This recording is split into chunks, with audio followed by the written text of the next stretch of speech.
to rhubarb. This is one of the world's popular pie making foods, but it's also a medicine and an important one. So let's dive in a little bit and focus here in particular on some of the ways to prepare rhubarb because I think you're going to find it interesting. So in the West, we're talking about rhubarbarum, and in the East, we're talking about Rheum officinale. That's important because there is um, another plant that's commonly called Chinese rhubarb, but that's Rheum palmatum, and that is a oriental rhubarb, and it's just toxic, toxic, toxic. Now, the leaves of rhubarb are toxic in general because they contain oxalic acid, and this is really not a happy thing for the kidneys and the liver in large amounts. So great for shining and pots and pans. So the leaves can be used as a natural cleansing. So there's a little prep tip for you there. But in general, the leaves are not often used. There are sometimes they show up as being used. But it's going to be the stalks and the roots, and in particular in China, it's the roots that are focused on. When you're harvesting rhubarb, you want to cut those leaves off right away. That's tip kind of number one, because the leaves are toxic, and if you don't cut the leaves off right away, that compound can slip it back into the stalks, making them more toxic. Cooking the stalks in milk reduces whatever little bits in there by 70% more, and if you cook them in water, it's like about 50%.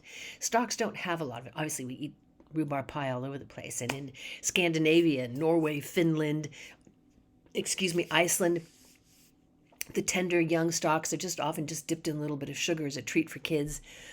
In Chile, they use their variety. It's just sold on the street with salt or dried chili peppers. So the stalks are going to be indulged in. If you do have, serious kidney or liver problems, you probably want to watch your intake of rhubarb because of that compound. But too much of it is not good. And if you're compromised, that could be a tipping point for you, even though it might not be for anybody else. In traditional Chinese medicine, where again it's the root that's used, and we're talking about Rheum officinale, generally the average dosing is going to be like 1 to 1.5 teaspoons of pulverized and powdered root into a cup of boiling water, and then it's going to sit for 10 minutes. With that dosage being taken like twice a day. And rhubarb is generally often combined with other herbs because it is very bitter. And a lot of the reasons you're using it, you're going to want to fortify what you're up to by, adding additional herbs to further focus your purpose in how you're using your herbs. The longer you cook rhubarb, the less of a laxative or purgative that it is. This is why it's usually cooked for at least 10 minutes to reduce that quality, and it's even cooked for up to 30 minutes in order to increase, this is from traditional Chinese medicine, this ability of the herb to clear out heat. So there's some tips in preparation right there. The Chinese feel that the rhubarb root used raw is going to be best for breaking up accumulations and purging. So this is this sort of detoxifying capability. Accumulations can be anything from, fatty lumps to gunky joints, just things that have accumulated. Menstrual residues, that have gotten stuck in the vagina that can be creating cramping and that sort of thing. When the roots are fried or cooked in vinegar, it's said to really help invigorate blood. So again, this idea of moving blood, helping it again clear out, not get stuck. Stuck blood is a big equals pain, sharp pain, not a dull ache the way chi stagnation would be more identified.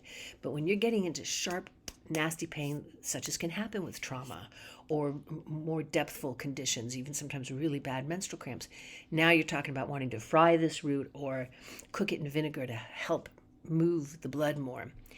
And if the roots are charred, it's said to be best for stopping bleeding. That includes blood in the, vomiting blood. It includes trauma, bloody stool. So a lot of applications. You can see why this herb shows up a lot medicinally. And topically, the powdered roots are considered very good for treating burns. So there's a lot to this plant, besides just making a lot of pie, which personally I love rhubarb pie.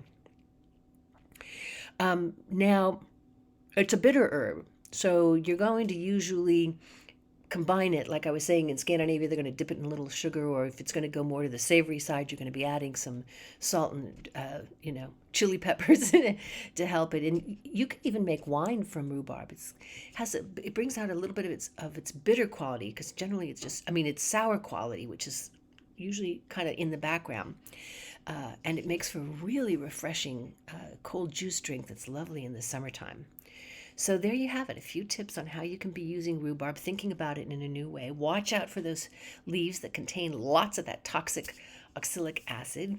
Consider treating these stalks in milk and or water to vastly reduce any potential toxicities.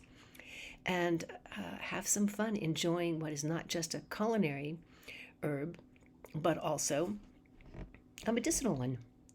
And visit our website at whiterabbitinstituteofhealing.com to find out more about rhubarb.